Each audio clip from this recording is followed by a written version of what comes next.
Hey everyone, and welcome back to my channel. If you spent any time on this channel, then you know that I love to shop. And I especially love to bargain shop. Most of you have probably heard of a store called ANTHROPOLOGIE and maybe have even shopped there. But did you know about this outlet store that they have, which might be the only one in the world? It is called Final Cut and it is located about 2 hours outside of Atlanta in Augusta, Georgia. I had heard about this store a few years ago, but at the time felt like it was way too out of the way to make a dedicated trip there. However, last month I found myself, my vaccinated self, taking a trip to Atlanta and knew I wanted to make a stop at this store. Today I will be taking you through my first experience shopping there and show you the things that I decided to buy. Starting off with a little background, so ANTHROPOLOGIE is a store that specializes in women's clothing. They also have things like accessories, home goods, housewares, furniture, and even a wedding section called Beholden. It is a store that's a member of the Urban Company, which includes Urban Outfitters as well as Free People. According to their Wikipedia page, the target that they were after when they first started was creative, educated, and affluent 30 to 45-year-old women, which I feel like still applies. The prices are pretty high end, but the style is very colorful, it's very girly, it's very bohemian. This Final Cut store is not the only discount shopping experience that this company offers. I myself have been to what are called surplus stores through Urban Outfitters. There's one, as far as I know, located in LA and one also in Chicago. And if you're into that aesthetic and you're a fan of Urban Outfitters style, definitely recommend you check those out in those areas. You can find some really great stuff there. I've even found sweaters for as low as like $1. I recently found out about something called the ANTHROPOLOGIE Home Outlet, which is specifically, I'm guessing, dedicated to housewares as well as furniture. This one is located in Pittsburgh, and I believe they only opened about a couple years ago. Moving on to the shopping experience itself. After driving the couple hours from Atlanta, you arrive at this parking lot, this strip mall, which is probably the most nondescript thing that you can imagine. If you see the footage that I took, actually like one of the letters on the sign was falling off a little. I feel like you have to know what you're looking for to even give this place a second glance. You walk in and the whole store is essentially one big warehouse, fluorescent lighted room. As far as the layout goes, there's gonna be several sections. Of course, this is all subject to change at any point. To your left, you're gonna find all the beauty products, homewares, the huge section of clothing, as well as accessories. To your right, you're gonna see a huge section of furniture as well as a section for books, and then kind of in the back area where all the textiles are gonna be. So that includes your rugs as well as your linens and soft goods. I think there's also lighting on that side, although there wasn't too much of that when I was in there. And then along the back wall, that's where you're gonna find shoes as well as some art hanging on the walls. And then you have this like weird miscellaneous section where everything else goes. So I saw a lot of like board games there, as well as some random electronics and some beaded curtains. I have this sense that a lot of it came from Urban Outfitters, because if you've ever gone to a sale section at Urban Outfitters, it's just a whole smorgasbord of random stuff. When you get over the initial shock of walking in and you start thinking, okay, I'm gonna start browsing, you're gonna find that there are some kind of woven totes that are available to use, but in general, people just kind of bring their own bags. So I recommend, if you have one of those like big IKEA bags or like a big nylon bag from Costco, you bring that along. When you start finding good stuff, it gets heavy real quick. In a couple of the sections, namely the textiles and soft goods section, as well as all the clothing, with the exception of wedding dresses, all the stuff is kept in boxes, and that means that you're gonna have to dig through them. For me, I did not have the stamina or the patience to dig through. I was also on a tight schedule that day, so I did not have the time to look at every single item that was located in the store. For everything that's located in those boxes, the linens as well as your clothing, pricing is going to be determined by type of item. You're gonna find information about pricing structure hung up in several places in the section. In the clothing section, you see that, you know, there's a bunch of types of clothing that will cost $5 and then $10, $15, and then up from there. For everything else in the store, things should have stickers on them, price stickers on them. There were a couple items I found that I was interested in that didn't have pricing at all, so I ended up just asking a store associate to look up for me, which they very kindly did. The only items of clothing that were not located in the bins are wedding dresses. Those are going to be located on racks. And now, since I was short on time that day, I did not go through them, so can't comment on the pricing of any of that. But from what people have been saying online, it seems like you can get pretty good deals and pretty good finds there. So there is a changing room. The rooms that are located within are really just these like room divider screens that are set up, and they're not exactly opaque. They have like cutouts in them, so they're decorative. If that's gonna be a problem for you, then recommend wearing the type of clothing or undergarments that you would feel comfortable just trying things out in the open with. So like tank tops and leggings and things like that. Although the vast majority of the merchandise you see in the store are gonna come from Anthropologie, Urban Outfitters, and Free People, every once in a while I did pick up other brands that I was confused at why they were there. So for example, there was a pair of shoes that had a label that said it was from Nordstrom Rack. I also saw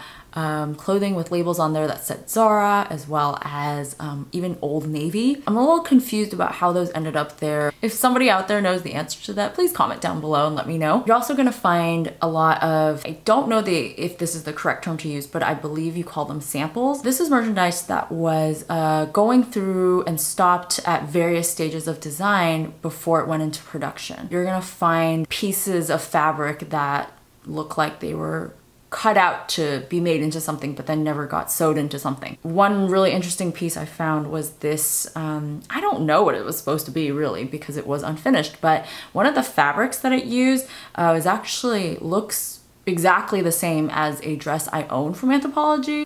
Does that fabric not look identical? It makes sense that you're gonna have fabric lying around that you try out a lot of different ways, so you're gonna find all that amongst the stuff that you have to dig through here. As far as sizing goes, the vast majority of the clothes, at least, you'll find are gonna be a size small, about a size 6, although every now and then you're gonna find a few items that are size medium, size extra small, all the way up to plus sizes. However, I say this with the caveat because when something goes unsold, you have to consider that one of the reasons that it might not have sold well is because the sizing is off. So when you are looking through these items, you should be paying attention to the sizing if they do have a label. And again, some of these are samples, so they're not gonna have any sort of labeling on them. There were things that I tried on in my size that were way too small for me. There were things I tried on that were way too large. In the end, having an open mind about sizing and not paying attention to labels is going to give you the most success. When you are done picking out everything and you finally go to pay, the checking out process is pretty painless.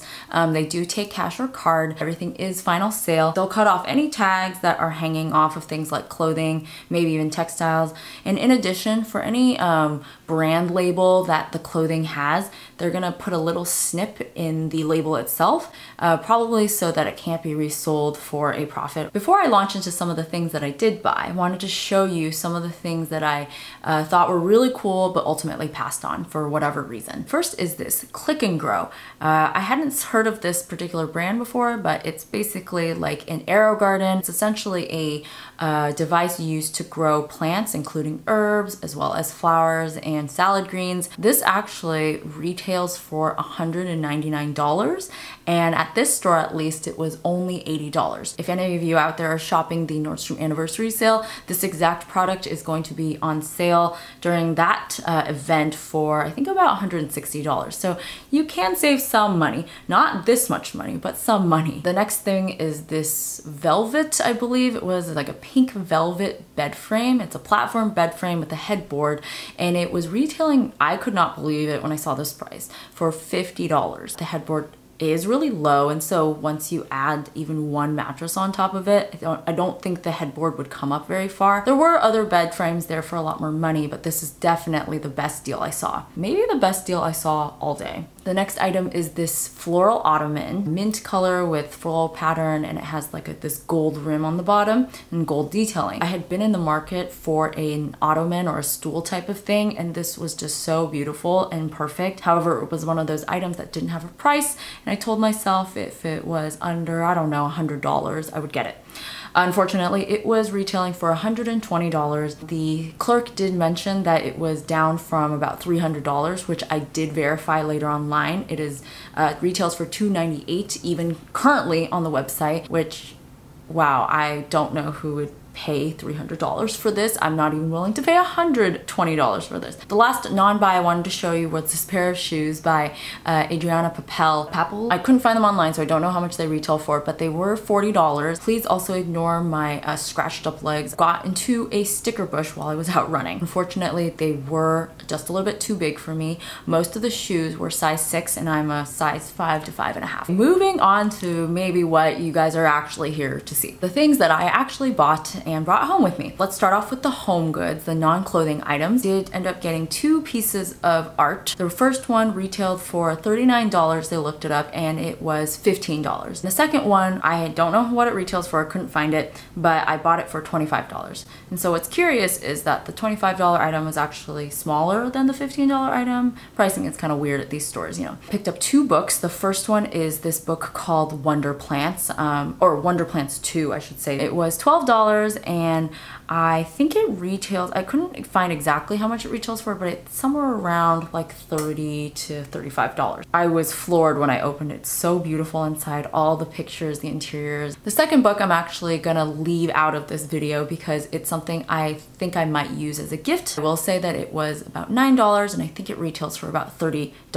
originally. And if you are watching this in the future and you think you saw me talking about a gift that you received, no, you didn't. The last home item I got was this marble vessel that has a lid. This was sold for $10 and as you can see, it does have a few chips in it. With the right positioning and the right styling, you can easily hide that, which is why I decided just to get it. I did find this item online and it is part of a collection of bath items, actually, the Alpine like bath collection or something. The really cool thing about this one is if you look at this sticker on the bottom under sample type, it says that it's a photo shoot sample. So this item, this actual item, may have been the one that was actually used in the promotional pictures that I can find online. Actually, if you really stare at it, you can kind of see this like yellowish rim right here, right? And then this little spot there, you can, I think that's the one in the photo. It'd be kind of cute to be like, see that? This was you when you were a baby. And now you're grown up and have had life happen to you and you're chipped away.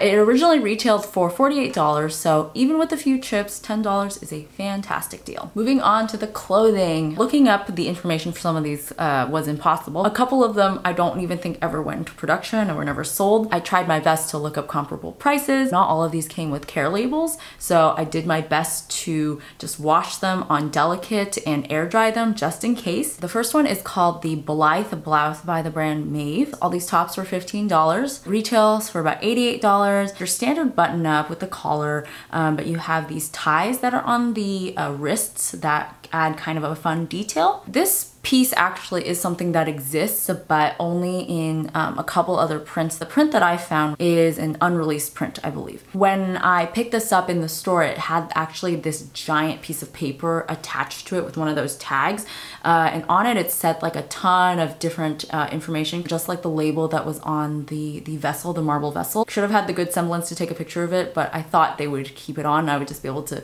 bring it home and show you guys, but they actually cut it off when I checked out, so I don't have it anymore. Even though this design existed, some of these items may be the only iteration of this item in the world. It's kind of cool to know that you're wearing something that nobody else has. The second item is a blouse by Daniel Rain. It is called the Aggie floral blouse. Okay, this is a little confusing because I'm not sure that it ever actually sold in the US. It may have only sold in the UK, so pricing is a little hard. But in general, looking at Daniel Rain stuff at Anthropologie, they kind of range from anywhere around $88 to $128. I, however, got it for $15. Anywhere within that range, it's a good deal still. I really like the detailing, the ruffle detailing on this blouse. Some of the comments on it did mention that the bust area is a little tight, and I will say that's probably true. Next item is this. Actually, this was the one I was the most worried about, and I'll show you why. The Lila blouse from Maeve. It is a tiered blouse that actually has pockets on the seams, the side seams. It retails for about $88 and I got it for, again, $15. 3/4 sleeve blouse with button detailing, V-neck and button detailing all along the front. Now, the reason I was worried about it is because if you look on the back, there's this red ink. It says in big letters, sample. I did take it to the front when I was checking out and I asked them if they knew whether it would come off, and unfortunately they said, we don't know. However, I did feel like it was inconspicuous enough that you really wouldn't notice it unless you were looking up close. Also, I have long hair, as you see, so maybe if I just wear my hair down, no one will actually notice. I'm happy to report that we were able to get the stain out. I started out by just taking a Tide to Go pen, some of the ink coming off onto the pen. That's when I was reassured that this thing would come out fully. So after a round in the wash on delicate, pretty much no sign of it anymore. The question of, is it really a sample? This was a blouse I was able to find in 5 different other variations. So it's something that exists. It's definitely a shape that exists, but not a iteration that exists. Again, it's kind of cool that this might be the only iteration of this in the world. I will say though that the sizing is a little bit tricky. The front kind of like opens up a little and exposes like the chest down here. Until I can figure out my way around a needle, I may have to wear a tank top or a cami under this. The next thing that I picked up was this sweater kimono duster type jacket with a geometric print. It is Anthropologie brand and it retails for I think about $128, and here it's sold for $20. Very long, it's very soft, it has pockets. I really like that the geometric design, actually, that on the back it's not symmetric, so it's a little bit more interesting. It's really comfy. Obviously it's like the dead of summer, so not going to be using it or anything right now, but eventually we'll see. Next item is a dress. It is the Maeve Wendy tiered maxi dress. It actually is still currently selling online, this exact item, for $158, and at this store I got it for $20, and it does have pockets. It comes in a petite size as well. The size that I got was not a petite size, but the length is pretty okay on me. The last item that I picked up, I'm actually caught between which one it is between 2 items. One is the Essential Slim Kick flare pants and one is the Essential Crop flare pants. Both of them are pretty similar as far as I can tell, but kind of retail at different prices. Regardless, I got them for $15 and it retails for either $98 or $128. So again, still a good deal. In total with everything, I spent I think around $190, $190, I think. 11 items, including 6 items of clothing. Not a bad day. I think that's comparable to some higher priced thrift and consignment stores, honestly. Here are some of my final thoughts about this whole experience. Like, would I recommend this for anyone? Starting with the fact that this is a really, I mean, even for me, someone who loves shopping, a really overwhelming experience. You have to make sure that you are prepared to go in and spend a lot of time doing this. Set aside several hours for this, especially if you intend on really digging thoroughly. You should definitely bring some water because you'll need it. Some snacks would not be a bad idea either. If you are wanting to carry, you know, like a purse or something, I recommend you keep it light. As far as pricing goes, how good are the deals? I'd say it's a little bit hit or miss. Based on the pricing for the types of items, I think most of the time when you find something from Anthropologie, it's gonna be at a really good discount. So like, you know, a normal dress for Anthropologie would sell anywhere from $100 to even like $200, $300, and if they're all being umbrellaed into this $20 price, you're probably gonna get a great deal that way. However, there is also stuff gonna be mixed in from Urban Outfitters as well as Free People, and then all those random other brands that I found there. And if you don't have a good sense of which brands come from what, that you might end up paying about the same as you would in store, or if a store had a sale. That might not matter to a lot of people. Like, some people might say, well, if I like the item, I don't really care how much it originally retailed for. I will pay this amount for it and be happy about it. As far as non-clothing items, I feel like furniture at Anthropologie is exorbitantly expensive when it's at full price. And even when it's on sale, it's still pretty darn expensive. I gave that example of that stool earlier, which was discounted like 60%, but Still not cheap enough. This other example I'm gonna give is this bench that I found. It's like a buffalo check bench, and it was retailing for $350 in the store. It's actually still sold online for $648. Whether you think that that's a good deal or not really depends on whether you originally would want to pay $648 for a bench. If you already wouldn't have ever in your wildest dreams considered that, paying $350 for this bench, you're probably still not going to consider it. Especially given that the one found in the store is a little bit scuffed up and dirty. It also doesn't even have storage. Like, what the heck? In addition to the discounts being hit or miss, this is a good time to remind everyone that everything is final sale. Triple check everything, but especially the big ticket items. So all in all, is this experience worth it? Is it worth giving a try? I would say that if you are a fan of Anthropologie already, you like their stuff, you know their stock well, you know it enough to discern what's gonna be a good deal or not. You are a size 4 to 8 in US dress sizes, and you are going to be located already in the Atlanta area or within like a couple hours of this store with a car already. I think it's worth the trip. That's a lot of stipulations. My bottom line is that this experience is not for everyone. It's probably not even for most people. But if you are someone like me who enjoys shopping, enjoys unique shopping experiences, go ahead and make that trip out to Augusta, Georgia and get yourself some really cool stuff. Thank you for making it through that whole video. If you have any questions left over, please feel free to let me know in the comments. If you liked what you saw, feel free to give me a thumbs up, and thank you for supporting me in this channel. Happy shopping and bargain shopping adventures. But until next time, I will see you then.